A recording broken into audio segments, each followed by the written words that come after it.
What's going on, everyone? Welcome to Kicking It with Crowder, episode 14. We have a lot to get into tonight. I'm going to go play a little bit of music real quick, and I'm gonna go ahead and play a little bit of music real quick, and we'll get started. All right, guys? Thank you all so much. Let's go.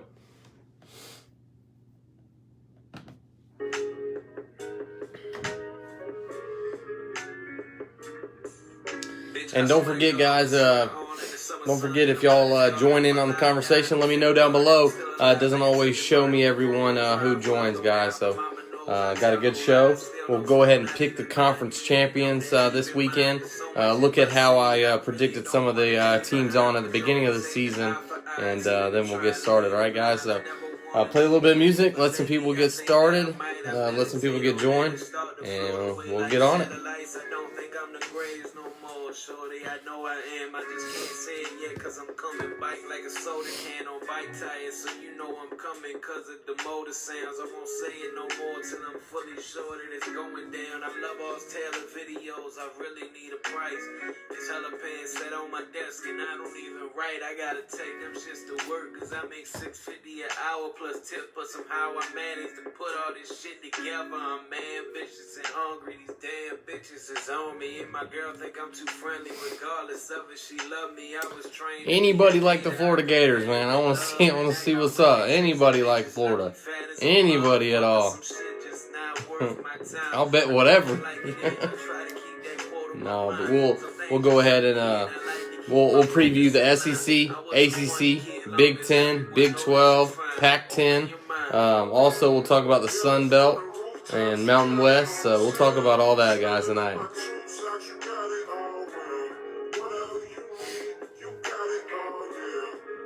And let me know down below, guys, if you want to join in on the conversation. Comment down below.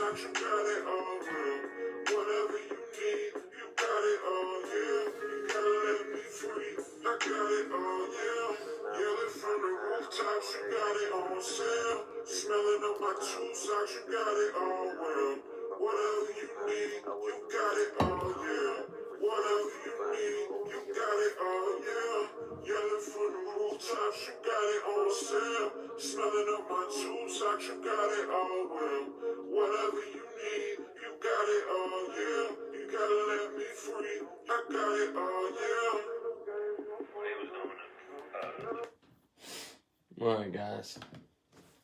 Alright, so Kicking It with Crowder Rise begins in 3, 2, 1. And what's up, everybody? Welcome to Kicking It with Crowder, episode 14. Guys, thank y'all so much for joining tonight. I really appreciate it. Guys, don't forget to comment. Don't forget to like down below. Let this get out there. Let's share it. Let's get it going. That's the more interactions we have, the more people who can see it, guys. So thank y'all so much for joining. On tonight's episode, guys, we discuss this weekend's college football conference championships, as well as who will be the 4 teams in the last college football playoff representing all of college football this week, this season, guys. So we'll also be picking my Western Conference and Eastern Conference playoff picks, as well as my preseason awards. So most seasons, NFL, MLB, NBA, we always, do a little preview of the season. I give you my playoff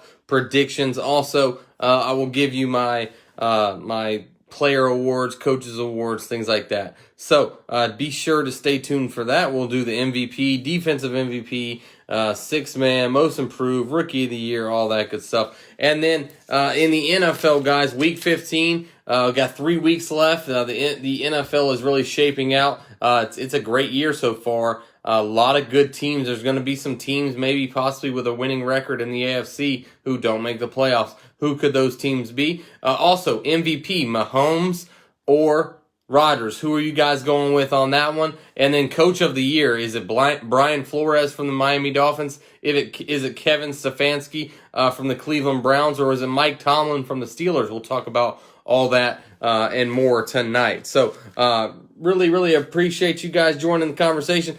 The Atlanta Falcons are now eliminated from playoff contention. Their season's been over for a few weeks now, but they are now officially eliminated from the playoffs. And who there's some GM talk going on right now. There's some head coaching talk going on right now.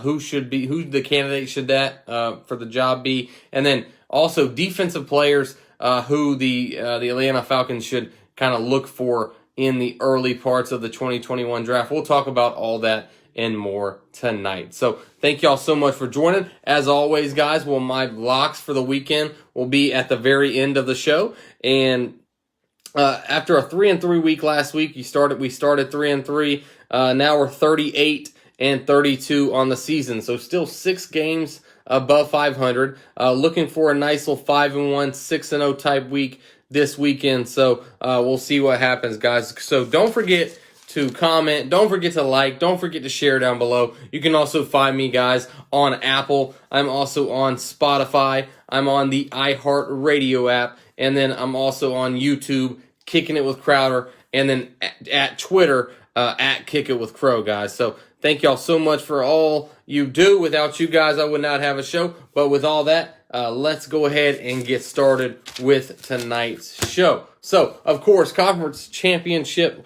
weekend this weekend. Hey, let's give the college football a little pat on the back because I wasn't sure we'd be able to make it this far. Having the SEC, the ACC, the Big Ten, Big 12, Pac-12, Mountain West, Sun Belt this weekend. I mean, all those games that are being picked this weekend, they're being played. That's the most important thing right now, is that these games are being played, and I'm really excited. For one thing, I think the SEC matchup is always a good one. This one's going to be number 1 Alabama versus number 7 Florida. 17-point underdog Florida, which is I couldn't believe it was that much. I thought it was going to be about 2 touchdowns.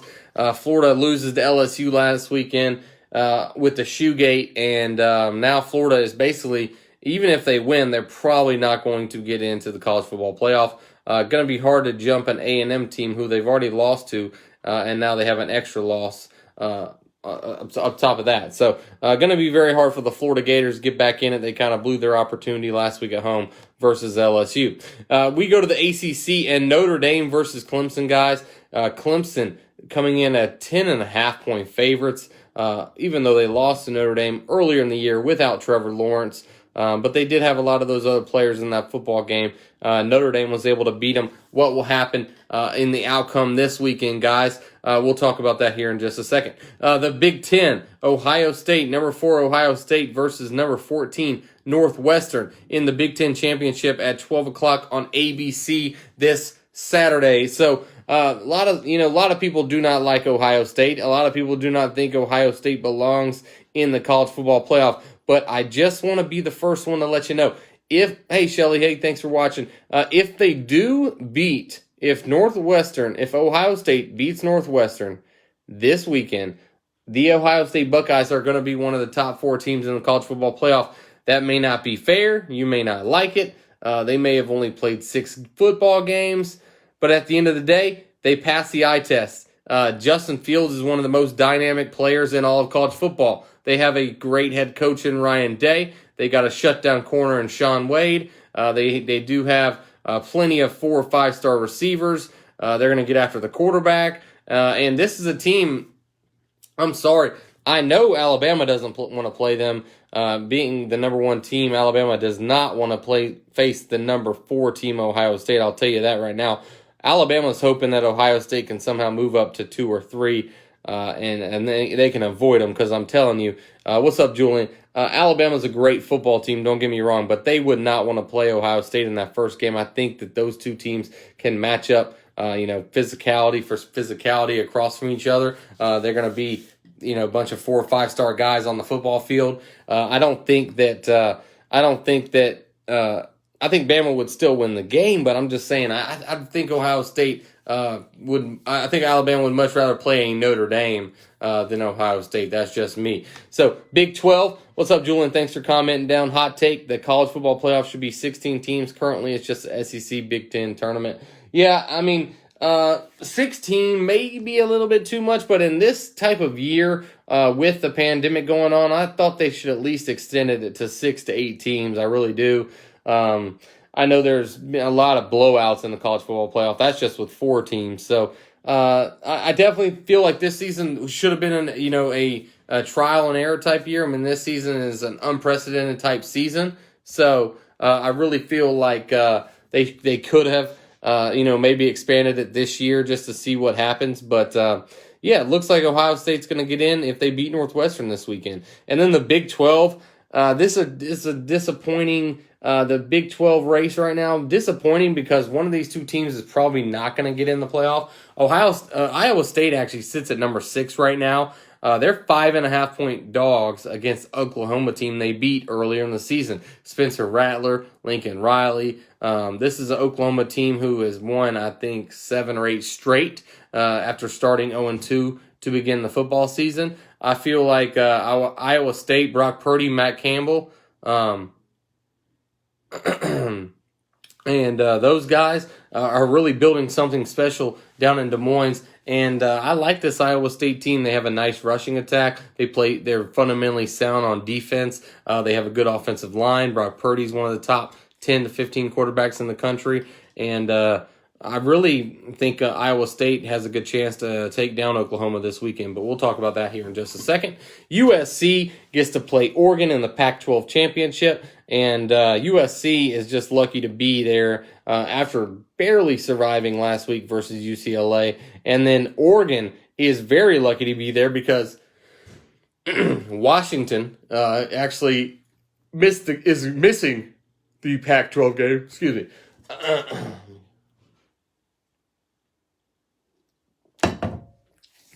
Oregon is going to play in the championship game because of Washington is actually going to miss because of COVID-related issues. So they couldn't get a team together. Oregon steps in, takes their place. So we'll see what happens there. And then you got Boise versus San Jose State in the Mountain West. In the Mountain West Conference. And then Louisiana takes on Coastal in the rematch where Coastal beat Louisiana as that was their only loss of the season. So I want to break these things down real quick. I'm going to pick these games. These games are going to be my straight up picks. These are going to be my straight up picks, guys. These are I'm going to give you my against the spread picks later on in the show, but this is just going to be who's going to win these respective conferences. So SEC, guys, I'll start with Alabama versus Florida. I do not think Florida stands much of a chance, if any, to beat the Alabama Crimson Tide. I think this could be the most talented Alabama team that Nick Saban has coached in the past few years. I really do. They are by far the best they've had offensively. And then defensively, this team has gotten better week in and week out. They have 2 studs on defense with Dylan Moses and Patrick Surtain Jr. And then they have a bunch of rotational guys on that defensive line. They have some young guys in the secondary who have stepped up a lot. Steve Sarkisian is, calling heck of a games for this offense. Nick Saban is doing about as good a job as he's ever done as a head coach at Alabama. And I'm gonna say Bama steamrolls this one. I'm going 45-21. So I think it's going to be a blowout, and I'm going Alabama over Florida in this one. Then we go to the ACC championship. I think this is going to be a very, very close game. I do not think that it's a 10.5-point ball game. I think Brian Kelly and Ian Book, they've done a phenomenal job leading this Notre Dame team so far in the season. Notre Dame is going to lose their defensive coordinator, and I'm not sure if that plays in as much at all into this game. But Notre Dame, I think that this Notre Dame team is built different than the last 5 to 6 years. 5 to 6 years, and for Notre Dame, I think that this is Notre Dame team. He's went out and recruited these bigger guys that can match up physically with these SEC type Big Ten type teams, and I think Ian Book is a leader, and Ian Book's going to keep Notre Dame in this ball game. I think Trevor Lawrence and Travis Etienne in Clemson, they're going to respond from that last loss to Notre Dame. I like Clemson in this ball game, but I think it's going to be very close. I'm going 31-27 Clemson in this one. And I think the Tigers get into the college football playoff. And I also think Notre Dame falls to the number 4 spot in the college football playoff, but they still remain with a close loss to Clemson. So I'll go Bama in the SEC championship. ACC, I'll go Clemson, and then in the Big Ten, guys, Ohio State over Northwestern. I think that was pretty obvious who I was going to pick right there. I like Ohio State big in this one. Northwestern's a great story, but I don't think they're going to be able to hang with the Ohio State Buckeyes. Big 12, I think this is going to be a tough matchup. I think it's going to go down to the wire. I'll go Iowa State 30-27 over the Oklahoma Sooners, and they end up sweeping the Sooners, and Iowa State ends up winning the Big 12, and Matt Campbell, man, they better pay him whatever he wants to stay down in there, because he has done a heck of a job. I really enjoy watching this Iowa State football team. They're a good team. In the Pac-12, Friday night, guys, USC versus Oregon. Oregon shouldn't even be there. USC looks to remain undefeated. Don't think they'll get in the college football playoff, but I do think USC remains undefeated. They take this momentum with them to the next signing period. National Signing Day was today, the early one. But I think USC gets it done by a touchdown over Oregon. 28-21 USC over Oregon. And then also I'll go San Jose State over Boise with the points. San Jose State's 5-point underdogs in this game. I like them versus Boise. And then in the rematch, Coastal Carolina versus Louisiana. I think Coastal last week, down 4 points with a minute left to Troy. They end up coming back, winning that football game. I really like Coastal. I think Coastal, what their coach has done, I just really like this football team, and I'll say they get it done again against the Louisiana team, 24-20. So those are my picks for the conference championship games this weekend, guys. That's who I like right now, and that's how I think the cookie's going to crumble this week, and we'll see what happens. But those are my college football picks, and with that being said, the college football playoff, guys, will have some determinations of what happens. I think Alabama is going to be locked in right there to that number 1 seed. Alabama going to be the number 1 seed. Excuse me. All right.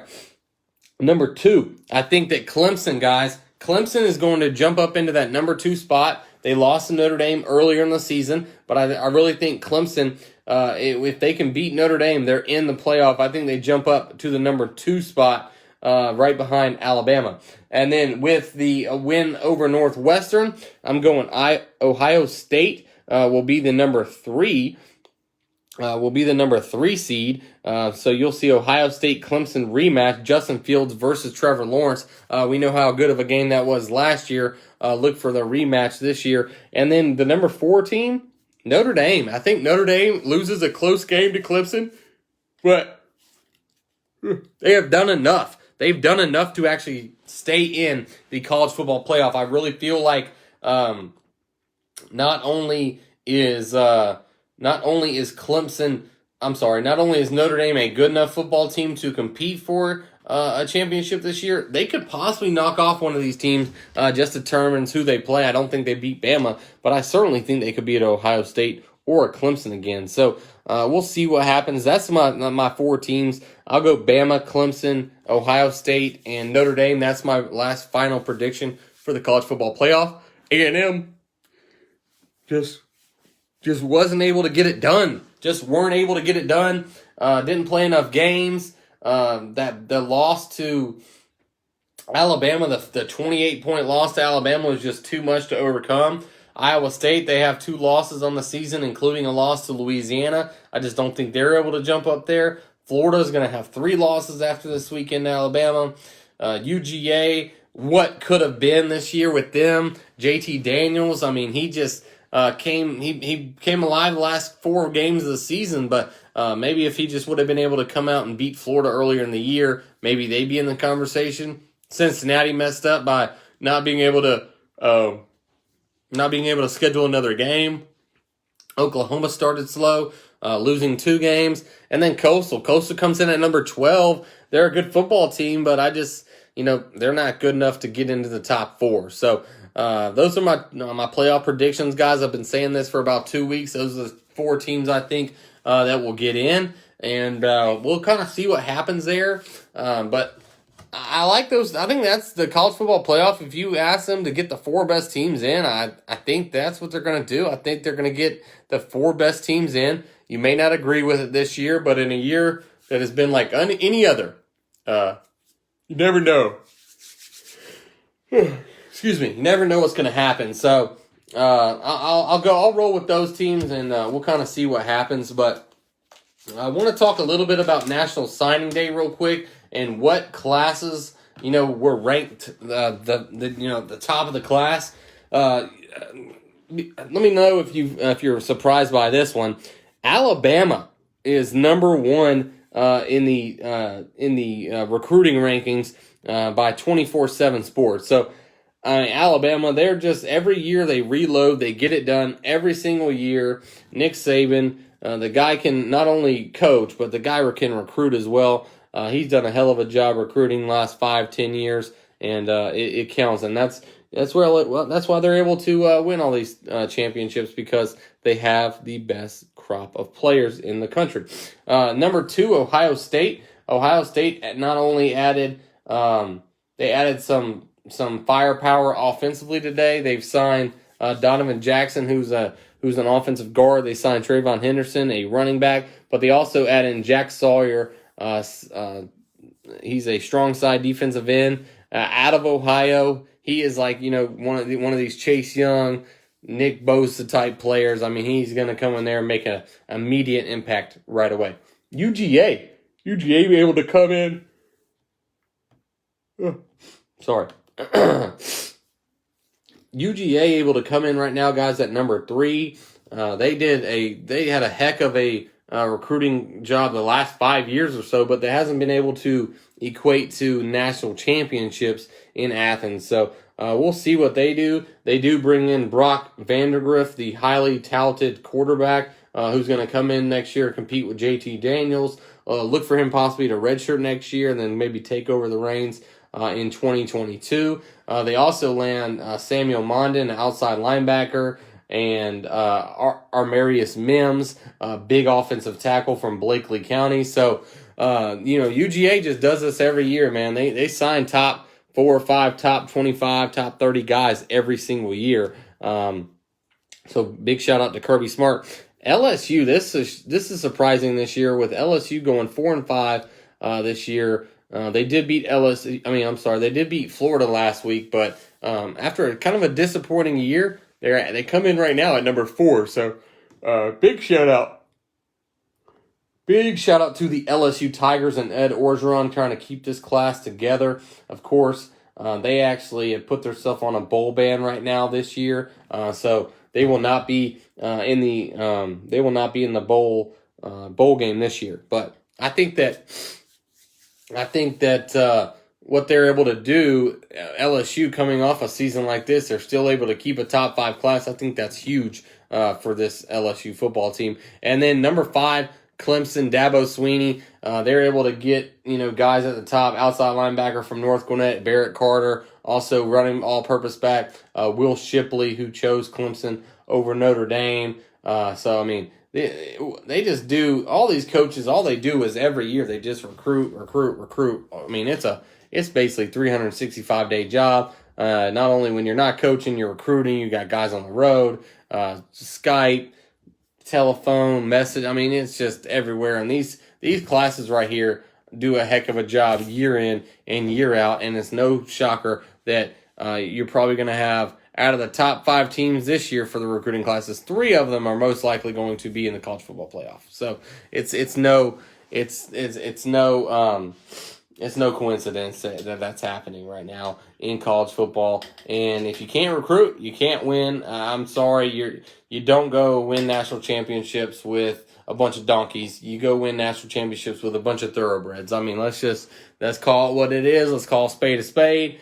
And, if you can't recruit, you can't get the top guys in the country, you're not going to be able to compete for national championships. So, really excited to see how this weekend breaks down, guys. Of course, I have my Against the Spread conference championship picks coming later in the show. I did pick those games straight up.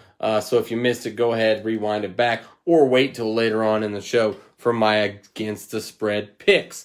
All right, we're going to jump shoot now. We haven't really talked about the NBA in a few weeks now. It's been what, 2 or 3 months since the bubble got done, and the Los Angeles Lakers defeated the Miami Heat in 6 games. And guys, I'm just going to give you a little preview. LA Lakers are going to be pretty good this year as well. So not only are they looking to repeat, but they're looking to add LeBron James' 5th championship. And we'll talk about that here in just a second. All right, so I want to start out of the West, and I want to go through my teams 1 through 8 in the West. These are kind of my predictions for the season, and what teams can make a big jump from last year, and see where everyone sits right now. So I think the consensus out of the West this year right now is LeBron James and the Los Angeles Lakers. They are clearly the favorite to win the 2021 NBA championship as of right now. Things can change, but right now with what they've been able to do, bring in Montrezl Harrell, bring in a Dennis Schroeder, re-sign Anthony Davis, re-sign LeBron to an extension. They got Frank Vogel in place. They have the same Rob Pelinka at GM. I mean, this team is loaded and ready to make another run this year. They do lose a couple players, but they lose Dwight Howard, they lose Avery Bradley, Rajon Rondo, but they're able to replace them with veterans who have been here, done that, and I think Los Angeles Lakers are going to be the number 1 seed when it's all said and done this year. Number 2 team is the Clippers, and Clippers are looking for a big jump this year out of Paul George. Finished 3rd in the MVP voting 2 years ago. Last year had a down season. Kawhi Leonard, we know what he's going to do. He's going to go out there and give you 25 and 10. Basically, every single night, he's going to play lockdown defense on your best player, and he's going to do it. He's not really going to do it vocally, but he's just going to go out there and show you what kind of player he is night in and night out. Ty Lue is now their new head coach, and they did lose some pieces. I mean, that Montrezl Harrell, that was a big loss for them. They ended up re-signing Markieff Morris, but at the end of the day, he's not Montrezl Harrell. And Lou Williams also, guys, is going to be looking for a bounce back year after everything what happened in the bubble with Lou Will. So coming out of the number 3 seed in the West is a Nuggets team who made it to the Western Conference Finals last year.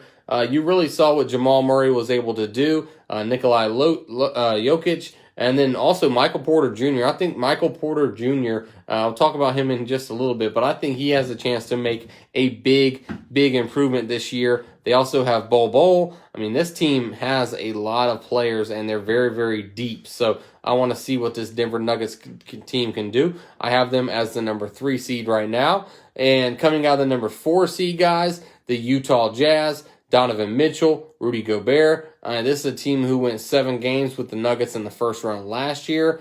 Donovan Mitchell he scored 52 points in that series, 50 points 2 different times in that series.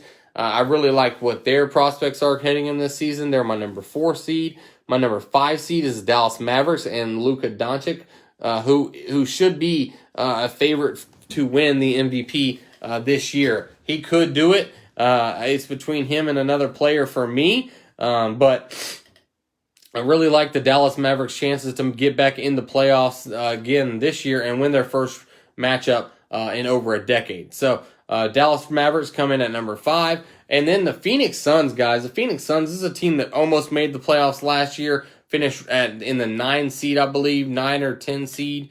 And they went 8-0 in the bubble. They have Devin Booker, DeAndre Ayton. Not only that, they add in Chris Paul, a top 10 point guard of all time. No, he doesn't have that elusive championship, but what he's going to be able to bring to this Suns team led by Monty Williams, I feel like Chris Paul and the Suns, they're going to be in the playoffs come playoff time. I really feel like that. And look for the Suns to make one of the biggest jumps of teams who are outside the playoffs jumping back in to the playoffs. And then the number 7, guys, this is hard for me. This is the Rockets team led by James Harden, John Wall, DeMarcus Cousins.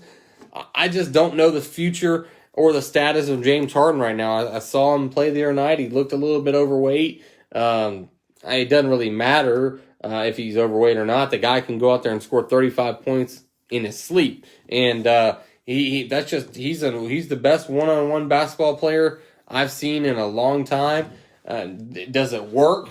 I mean, he scores a lot of points, but does it work as like team basketball? Not really. So we'll look to see what happens. I got the Rockets going down to the 7 seed, and then the 8 seed guys. This is a team I just really like their young core that they have together. Lonzo Ball, Brandon Ingram, Zion Williamson, Josh Hart. This is a team that's going to make a big jump this year, and that's the New Orleans Pelicans. I got them as the number 8 seed this year, guys. So I have the Suns and Pelicans sneaking into the playoffs out of the West, and I have 2 other teams from the East sneaking in who did not make it as well. So I got 4 teams who were not in the playoffs in 2020 and who will be in there in 2021. So we'll go to the East now, guys, and I'll start with the newly signed Giannis Antetokounmpo.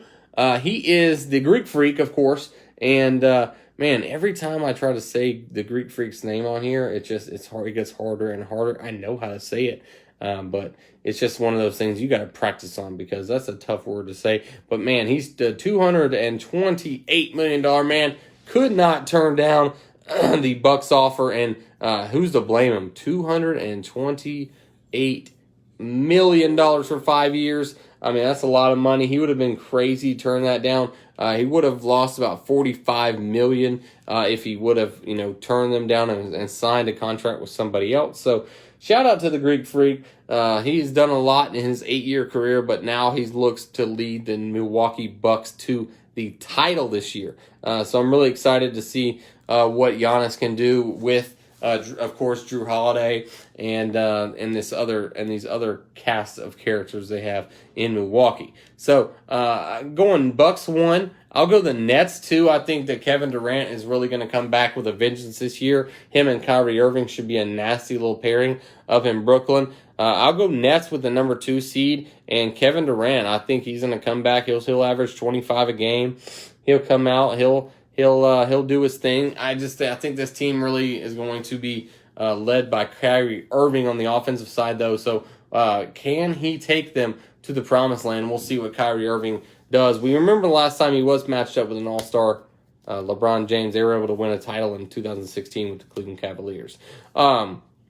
All right, so coming out of the number 3 seed is the Miami Heat. This is a team that's only going to get better this year. They have, of course, Duncan Robinson, Tyler Hero, Kendrick Nunn, all rookies last year. They're all back. Goran Dragic is back. Bam Adebayo, I think he's going to make a big improvement this year. He'll be back. And then, of course, Jimmy Butler, their leader. They have one of the best coaches in all of basketball, Eric Spoelstra. I think this Heat team's going to be very good. I got them at 3 seed. The Celtics come in at the number 4 seed. Jaylen Brown and Jason Tatum. It's y'all's time now to shine. Kemba Walker, of course. Marcus Smart. I mean, Gordon Hayward's gone, but you add in Tristan Thompson, so we'll see what the Boston Celtics are able to do. Number 5, the 76ers, Joel Embiid, Ben Simmons, Doc Rivers. They bring in Daryl Morey, of course, to run their president of basketball operations. Will the 76ers try to deal for James Harden for maybe Ben Simmons and some draft picks? We'll see. Doesn't seem likely at this point, but that's a team to look out for.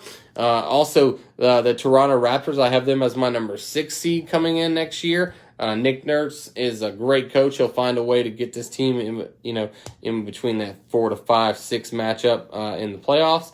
Number 7, guys. Number 7, I'm going to have to put my Atlanta Hawks, man. A Hawks team coming out of the A. Trae Young this year looking to make a big improvement. They add Clint Capella last year, who didn't play with us last year, but he'll be with us this year. We have a true center, John Collins. Then you add in Bojan Bogdanovic, Rajon Rondo, Danilo Gallinari. I mean, this team is deep. This team has Kevin Huerter. This team has Cam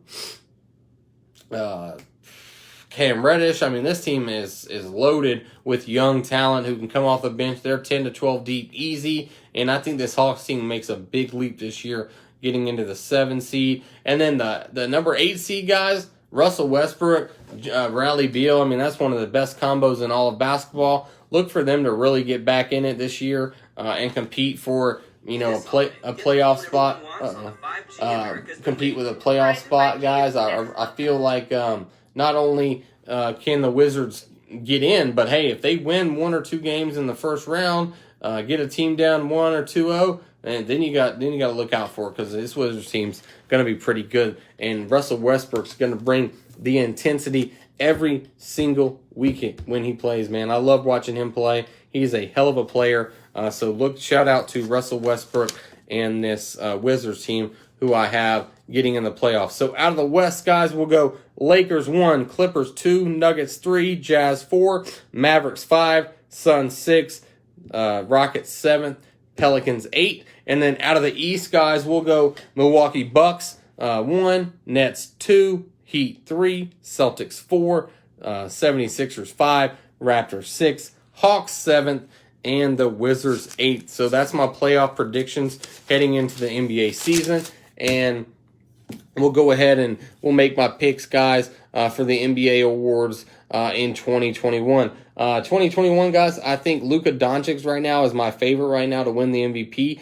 So if I had to pick right now, I'm going to go ahead and say Luka for MVP. But if I had to have a guy who could come in second, this is a guy who's going to be on one of the best teams in all of the NBA next year. He's going to be playing alongside probably the greatest player right now playing, LeBron James. I think Anthony Davis has a chance to shine this year for the Lakers. If he can average 30, 10, and 7 or so, 6, 7, look out. I think Anthony Davis could be an option for MVP in the NBA season. And then but Luka Doncic is my pick, guys. Luka Doncic 1A, Anthony Davis 1B. Those two names to watch out for when the NBA season starts. Defensive player of the year this year, guys, I'm going Bam Adebayo out of the Miami Heat, 4-year guy, out of Kentucky. Guy made a big improvement last year, leading his Heat team to the playoffs. I think Bam Adebayo has a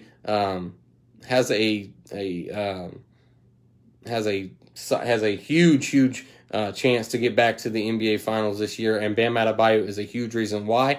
I'm taking Bam Adebayo as my defensive player of the year in the NBA. Most improved, guys, this is a guy I really liked coming out a couple years ago. He was the number 1 player, dealt with some injuries at Missouri, was drafted 2 years ago, barely played this past year. But when he did, he looked really good. And I'm going Michael Porter Jr., most improved player out of Denver.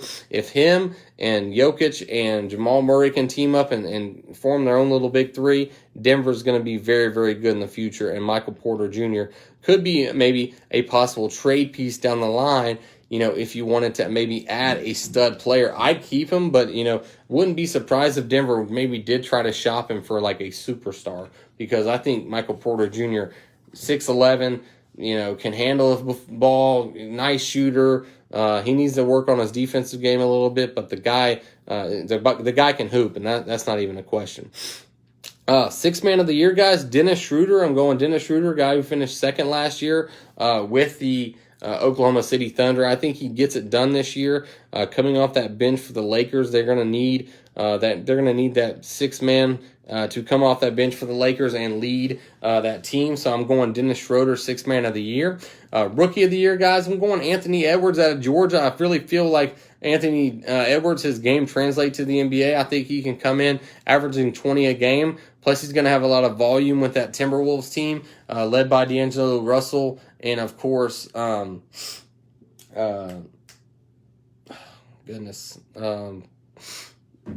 1 pick, the Timberwolves, KCP. Karl Anthony Towns. I don't know why I just went blank, but Karl Anthony Towns and D'Angelo Williams, and D'Angelo Russell. Those two guys are going to feed off Anthony Edwards this year, and I think Anthony Edwards makes a big jump this year, going from college to the NBA. Look for him to average anywhere to 20 to 22 points a game, 5 or 6 rebounds, 5 or 6 assists. I mean, he averages that. He's going to be an all-star in no time. Also, comeback player of the year this year, guys, no question here. Kevin Durant coming off the Achilles. I'll roll with him on that award. And then coach of the award, guys, Steve Nash. I think Steve Nash is a name to look out for the Brooklyn Nets. I feel like He's going to do wonders with that team. He can do wonders for Kyrie Irving, who needs to just relax a little bit and just play basketball. So that's Steve Nash. If he can get them to around the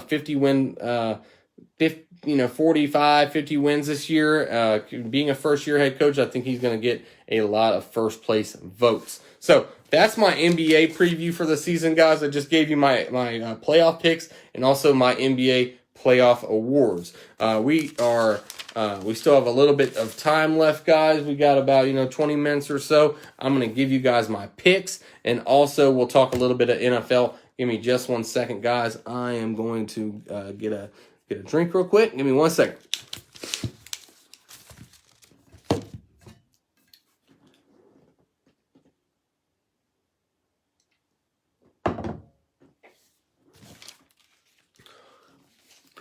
All right. So, NFL, guys. Thank you so much, guys. Kicking it with Crowder. Don't forget to like. Don't forget to share down below. We have talked college football playoff, conference championships this weekend. But I want to talk a little bit about the NFL. And we have 3 weeks left going into the NFL playoffs. And right now, it's down to a 2-team race with the MVP. Who are you on? Are you on Patrick Mahomes' side right now, who is just offensively what he's doing, getting Travis Kelce involved, getting Tyreek Hill involved, Andy Reid with the play calling. They're 12-1 right now, 1 loss on the season. I mean, right now I'm going with them to repeat. I had them as champions going into the season. Nothing has changed. I've seen nothing to change my mind so far. I like Patrick Mahomes right now for MVP as well. Nothing against Aaron Rodgers. Aaron Rodgers is a great player. Don't get me wrong. Love Aaron Rodgers. He's already won 2 MVPs, but they have lost 3 games. Patrick Mahomes only lost 1 game, and just what he's able to do, spreading the ball around Patrick Mahomes. I know that Aaron Rodgers has been able to get the ball in Devontae Adams' hands, and Matt LaFleur has done a heck of a job calling plays for that team. But I'm still going with Mahomes right now for the MVP. There's 3 games left, so we'll see what happens. But I would be shocked if it wasn't Patrick Mahomes or Aaron Rodgers. Also, Josh Allen should get some consideration in Buffalo. Derrick Henry, what he's done this year, 8 100-yard games, 2 200-yard games, hella touchdowns. I mean, Derrick Henry is one of the best players in all of the NFL, not just one of the best running backs. So Derrick Henry, and a guy who slipped to number 45 overall pick a few years ago. Scouts, I don't know why they didn't think a guy who was 6'3", 230 pounds, ran a 4.4, crushed every record out of Alabama. I don't know why they didn't think that guy was going to be good. I just don't understand it. Sometimes people are just wrong on things, and a lot of people were wrong on the Derrick Henry situation. So I'm going with Mahomes as my MVP as of right now. Also, how the playoff standings sit: Chiefs are at the 1 seed, Steelers 2, Bills 3, Titans 4. I think the Browns and the Dolphins are tied at 5 and 6, and then a big matchup this weekend. As the Raiders and the Colts, for one thing, play the Houston, and then the Raiders play the Chargers, and then the Ravens, I'm not sure who the Ravens play this weekend, Jacksonville. So I like the Ravens to somehow come out of that in front of the Colts and the Raiders, but we'll see what happens. And then the NFC playoff picture, the Packers are at first, Saints 2, Rams 3. Giants lost last week, so I think it's the Washington football. Yeah, it's the Washington football team that sits right there in front of the Giants right now. And then you have teams like the Seahawks, Bucks, Cardinals, Vikings battling it out as well. So it's going to be an exciting last 3 weeks. Really want to know what happens. There's going to be some good teams this year that don't make the playoffs. It's just going to happen. There's probably going to be a 9-10 win team that doesn't make the playoffs, and we'll see what team that is in each conference. And then my coach of the year for the NFL, guys, this one comes down to a couple guys. Mike Tomlin, of course, got his Pittsburgh Steelers off to an 11-0 start. They've lost their last 2, but of course they were 11-0. So he's going to get some coach of the year votes. Kevin Stefanski, offensive coordinator from the Vikings last year, comes over. He's the head coach of the Cleveland Browns this year. And what he's been able to do with Baker Mayfield, basically he's using Baker Mayfield the right way. Baker Mayfield is a guy who, they roll him out of the pocket a lot. Once he gets outside the pocket, Baker Mayfield's a very athletic guy. A lot of people don't understand how athletic he is. So when he gets outside the pocket, he's a very accurate quarterback. And Kevin Stefanski has kind of, got this offense to a ground and pound type offense, but then also play action, getting outside the pocket, making these throws easier for Baker Mayfield. That Browns-Ravens game was probably one of the best games all season this past weekend when Lamar Jackson came out after getting cramps, came back in the game and won that football game against the Ravens. But the Browns are 8-4. The Browns, I'm sorry. No, they're not. They're 9-4. The Browns are 9-4. When's the last time you could say that? So Kevin Stefanski should get some votes as well. But my vote right now would probably be Brian Flores. The job he's done with the Miami Dolphins, he is a guy who came from the New England Patriots. They struggled last year, got rid of so many guys who didn't want to buy in. They traded Fitzpatrick for a first-round pick. Then they also have the Texans' first-round pick this year as well. So they have 3 first-round draft picks last year. They're going to have at least another 2 this year.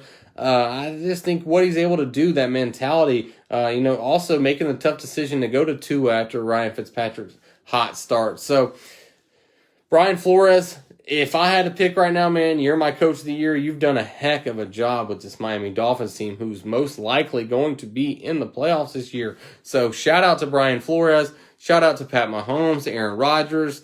So I'm going Mahomes with my MVP, and I'm going Brian Flores, my coach of the year right now. So those are my my NFL kind of hot takes right now going into Week 15.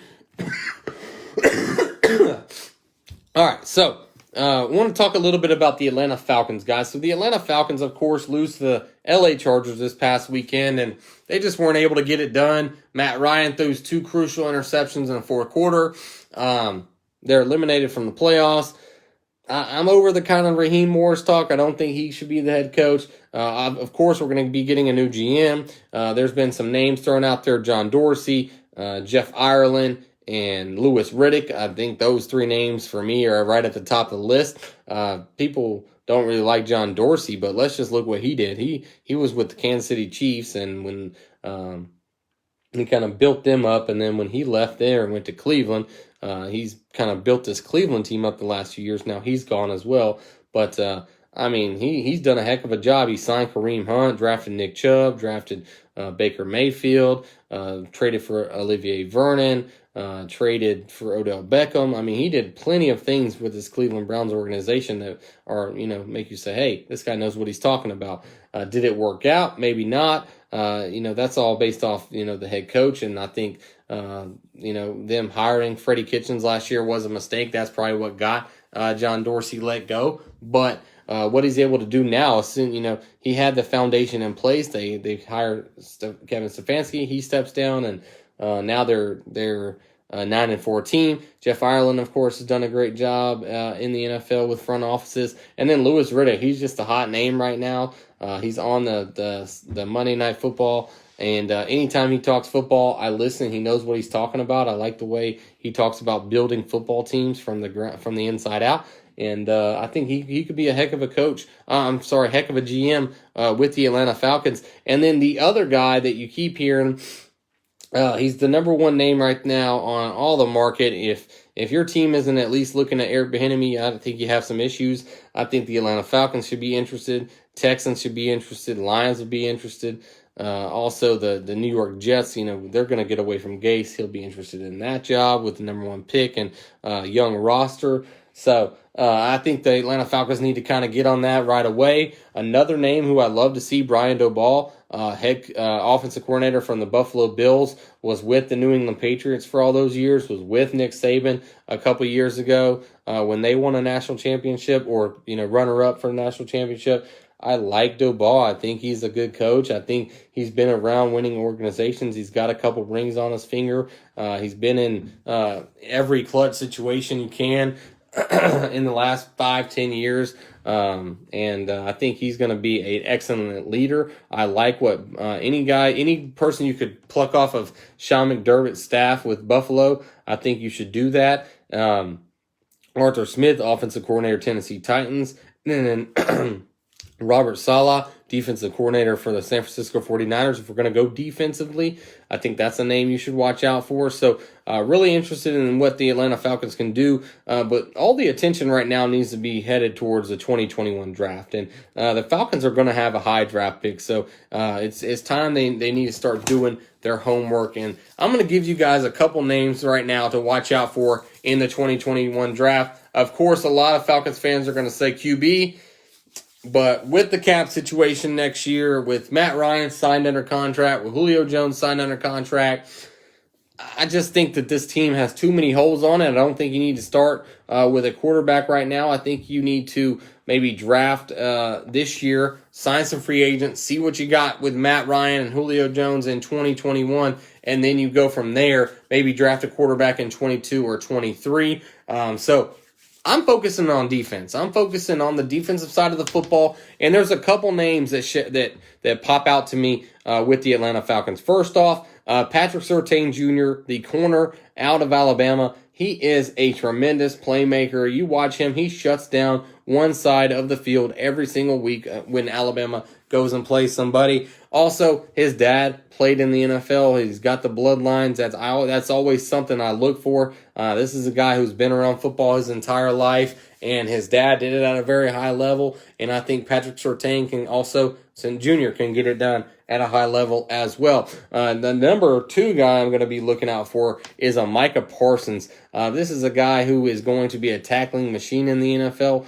He can play strong side linebacker. He can play weak side linebacker with a Lucan and Jones. What's up, Holton? With those two guys, with Deion Jones and 54 as well, a Lucan, on that Falcons defense, if you can add a playmaker like Micah Parsons from Penn State into that linebacking core with those guys, I think that's a win-win right there. I think those guys are going to create havoc on that side of the football. So Micah Parsons is another name that you should be watching out for, along with Patrick Surtain. And then another one, Gregory Rousseau, a guy who is a defensive end from the University of Miami, probably would have been a top 5 pick this year had he played.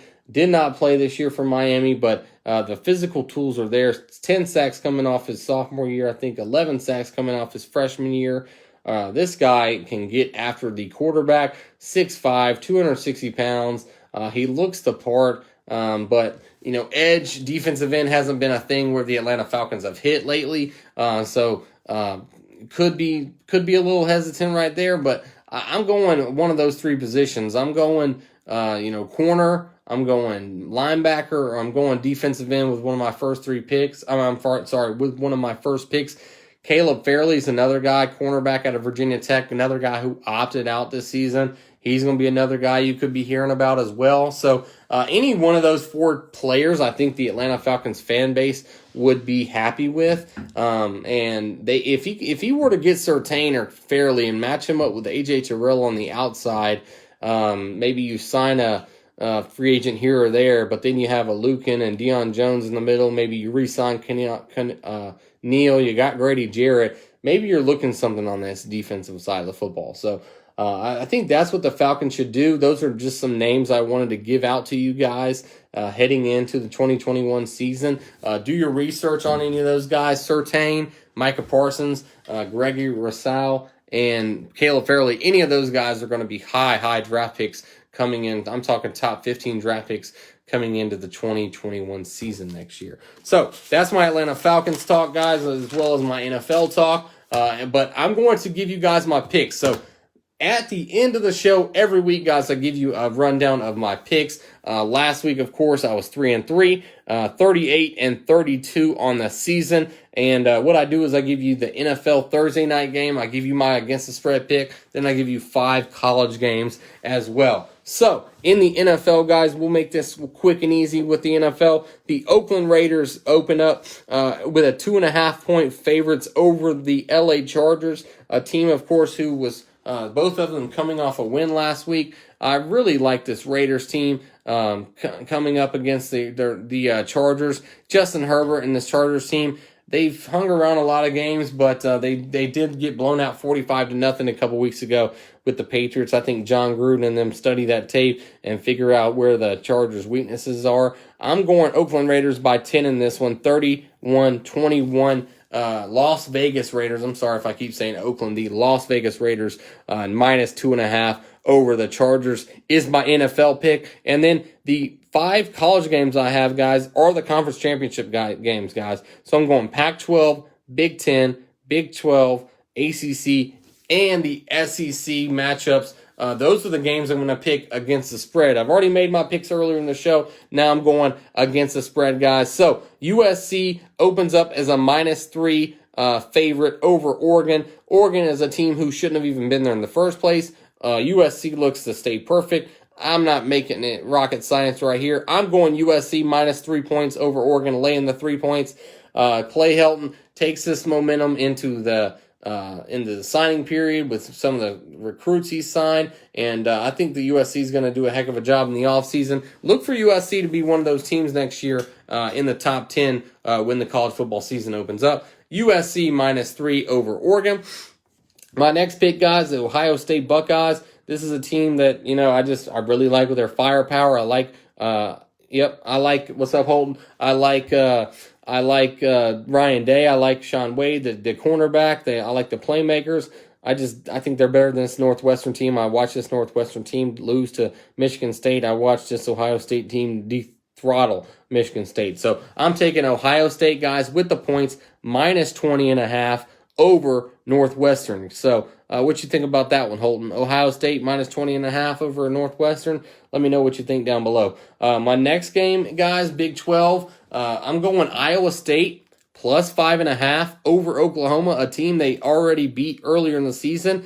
I think that they pull the upset over Oklahoma, but if they don't, I think it'll be very, very close. I think Oklahoma, if they do win, they'll win by a field goal, 1-2 points, something like that. So I'm taking Brock Purdy. I'm taking Matt Campbell. I'm taking this Iowa State rushing attack with those big hog mollies up front. I'm taking Iowa State +5.5 over Oklahoma. All right. So I got Iowa State +5.5 over Oklahoma. Holton, what you think about that one? And then, guys, this one was a lot tougher than I thought. I thought about this over and over. I took Clemson in the first matchup with the points and lost. So you fool me once, shame on me, shame on you. You fool me twice, shame on me. So I'm going to take Notre Dame, guys, with the points here, +10.5 over Clemson. I just think that that's a lot of points. Ian Book's done a phenomenal job keeping this team in a lot of football games. Notre Dame's got some playmakers on offense. Their defense has surprisingly been good as well. I think they give the Clemson just enough problems to cover the spread. I'll go Clemson in the football game, okay? Go Clemson 30-27, but I'll take Notre Dame with the points +10.5. And then with the SEC championship, guys, this is a game that I've really been looking forward to all year. Florida, Alabama. Clemson by 12. Okay, it's all right. We'll see what happens. I'm still going Notre Dame, Holton. I'm not changing my pick, but we'll see what happens. And then, guys, Alabama -17 over Florida. I just think this is going to be a beatdown in Atlanta. And, of course, it's at 8 o'clock on Saturday night, which is unique. They normally play the SEC Championship around 4 o'clock. They're now playing it at 8. And, guys, I can't, after what Florida just lost to LSU and then what I saw Bama do to LSU a few weeks ago, I'm taking Alabama. I'm not thinking about it too much. I'm not thinking about it too hard. I'm going Bama 45-21 over the Florida Gators. They get the job done with the spread. and they are victorious over the Florida Gators this weekend. Dan Mullen loses another SEC championship, loses his first SEC championship because he's never been there. But Dan Mullen done a heck of a job with Florida this year, but I'm taking Alabama, and I'm laying the 17, and I'm going to go to sleep, and I'm going to be okay about it because I think that Alabama gets it done versus the Florida Gators this weekend, guys. So recapping my picks for the weekend, guys, 38-32 on the year, 3-3 last week. Of course, we start with the NFL going Raiders -2.5 over the Chargers, USC -3 over Oregon, Ohio State -20.5 over Northwestern, Iowa State +5.5 over Oklahoma, Notre Dame +10.5 over Clemson, and Bama -17 over Florida, guys. Let me know down below what you think of those picks. Excited to bring you those locks every weekend, guys. We'll see how we do, and we'll kind of move on from there. But 38-32 on the year, looking for a 5-1, 6-0 type week. But hey, hopefully, guys, you like those picks as much as I did. Thank you guys so much for watching me tonight. I really appreciate it. Don't forget to comment. Don't forget to like down below. Share this out so more people can see it.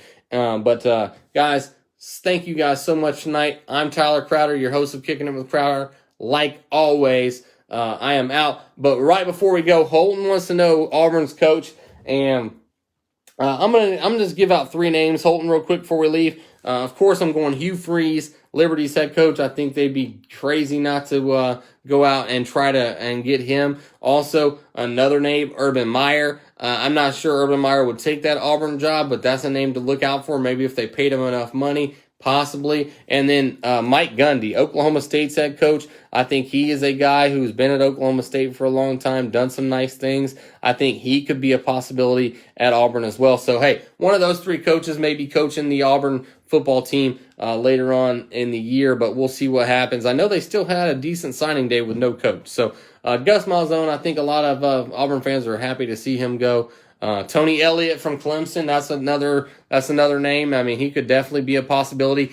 Brent Venables, the defensive coordinator for Clemson, could be a possibility. So, yeah, those are 5 names right there to watch out for, Holton. I really think that any of those guys could be named head coach. Urban Meyer is probably a long shot, but I would definitely be trying to get on the phone with Auburn.